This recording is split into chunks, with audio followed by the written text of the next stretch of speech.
And hello everybody, welcome back to the channel guys, I hope you're all well. Before we do get into today's video, as always, please do smash that like button and subscribe to the channel for daily Liverpool content. Guys, it is game day tomorrow, absolutely buzzing, just one more sleep, ready to go for the big one. Of course, we have had bits and pieces, a lot of positive news around the Liverpool space with regards to the players coming back, so exciting and really exciting to see. I can't wait for the game. We've been waiting for this one for ages. The fact that we can actually go top of the league with a win keeps me very optimistic. And do I think we can? Yes, I do. I do believe that we can go top of the league tomorrow and beat Manchester City. I do think we've got it within our team. And as I said, we're going to have to be at our best. But as I said, I do feel like we've been playing fantastically well this season. And sometimes the results haven't gone our way in terms of against the big six, but certainly I've always felt that we've been the better team in those games and in those matches against the big six and the teams that are sort of pushing the big sixes, whether that be Aston Villa, Newcastle,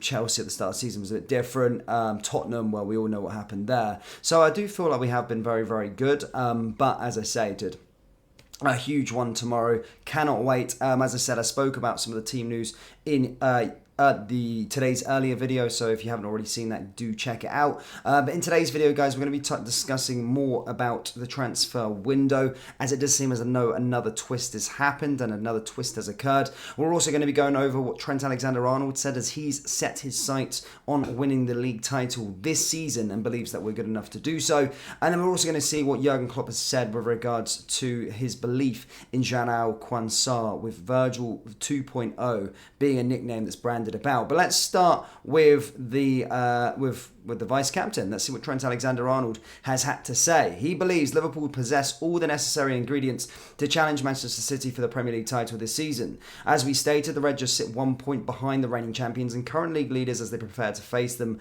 at the Etihad on Saturday. That position is a testament to the strides Jurgen Klopp's side have taken since finishing 4 places and 22 points behind the weekend's opponents in May. And Alexander-Arnold has seen enough across the promising start to suggest that he and his teammates can go on and engage City in a familiar battle for their supremacy. He said our aim as a team is to win the league, and that's our aim again this season. Last season wasn't good enough. We brought in new players. It was about making and adapting as quick as possible and making sure we laid a good foundation at the start of the season. We are really in a good strong position, and results and form wise we are doing enough to stay as close as possible to the top of the table. The league isn't won yet, there are still a lot of games to play, but so far we've performed in a way that's how you expect someone who can win the league to perform, and if we carry this, we should be in and around when it comes to May.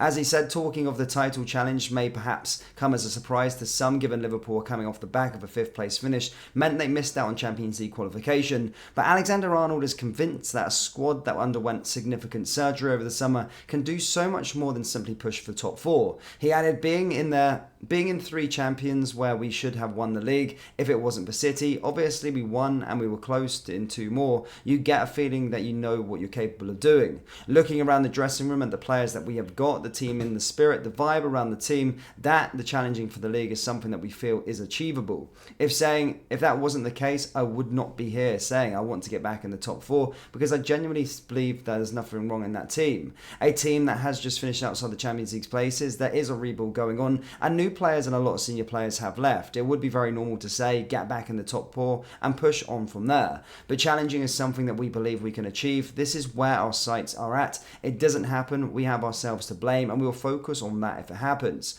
Right now we have put ourselves in a really good position. We've built great foundation. It's just about consistency. The hardest thing in football is consistently winning games, but we have shown again in the big challenge today that we are more capable of passing it. So there you go. I'd like to see that from your sort of vice captain with regards to us fans. You know, we're starting to believe, of course, you know, we're going to be getting a lot more games coming thick and fast, especially during this sort of festive period against City. And then, of course, as I said, the festive period is a real pivotal moment in the season, but it's good to see within the camp, the vice captain is sort of setting the standards as well. And it's very good to see him talking very highly about our ambitions so far this season. Now, of course, now into sort of transfer news. I know, guys, it's still November, but we are getting into December. We are getting very, very close. But it does seem as though another twist has happened, and I was going to state it now in this part of the video. With Liverpool not considering a move now for the Fluminense midfielder, Andre is likely to join Fulham. Liverpool claim to be looking at defensive targets instead this January. Andre was widely believed to be a target for Liverpool ahead of the January transfer window following an inquiry over the 22-year-old over the summer. But LFC News do understand that reports in Brazil is said that there is nothing in the works for Liverpool to get Andre. The campaign is almost over for Fluminense, and after lifting the Copa Libertadores, they are set to finish mid-table in Brazilian Serie A with 4 games left to play after Thursday's 1-0 win over Sao Paulo.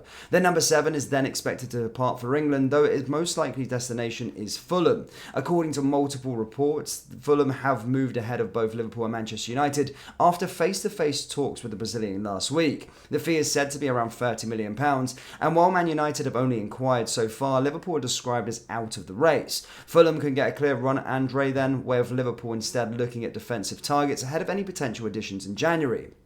It remains to be seen whether this is the case or simply speculation, with Jurgen Klopp's defence in strong form so far this season. While many had hoped a new left-sided centre-back would be brought in over the summer, the manager persisted with his existing options while promoting João Cancelo from the academy. Cancelo has stepped up significantly while Van Dijk is nearing peak form again, and both Joel Matip and Joe Gomez have impressed after difficult spells. There remains a question marks over Konate's long-term fitness. However, while injury to Andy Robertson has left back Costa Tsimikas starting at left back. But Tsimikas signed a new contract in September, and there's still a little chance to be replaced. And on the opposite flank, Klopp has Gomez and the returning Conor Bradley as a backup to Trent Alexander-Arnold. However, the debate now with Trent Alexander-Arnold wanting to play within the midfield, it does seem like a little bit of a situation there where he could move Trent into the midfield, not go for sort of Andre and then bring in a right back. I did state that we are linked to Frimpong, but reports are stating that the club will be going in for defensive reinforcements this January after this latest twist, and we are done completely with the midfield. Again, just from the outside perspective, this is no news from myself, but as I stated, if you can look in the inside, Trent wants to go into the position that Andre is playing at, and then of course, then we could be looking at another right back in that area. Then we can save money in that situation. And as I say, Trent does fancy himself playing in that position going forward. So maybe one to just keep an eye on there with regards to the situation. The same with Kwanzaa. Jurgen Klopp has gave him so much praise. And as I said, everyone's labeling this guy as Virgil 2.0. He has impressed so far. And real fantastic start so far to this season and his career at Liverpool. But as I said, a huge twist here going into the sort of January transfer window that we won't be going in for any more midfielders. Andre is completely dead in the water. And of course, we may see a Trent Alexander-Arnold shift into midfield and then bringing in a right-back reinforcement instead, instead of going in for the midfield, and instead of having to find a way to replace Trent Alexander-Arnold. But a really, really interesting one there indeed. But Liverpool fans, do let me know your thoughts on the overall squad. How many additions do we need to make in January? And if so, which position? Let me know down there in the comment section below. That brings us to the end of today's video. As always, please do smash that like button and subscribe to the channel for daily Liverpool content. Thank you guys, and I'll see you all next time. Take care. Peace.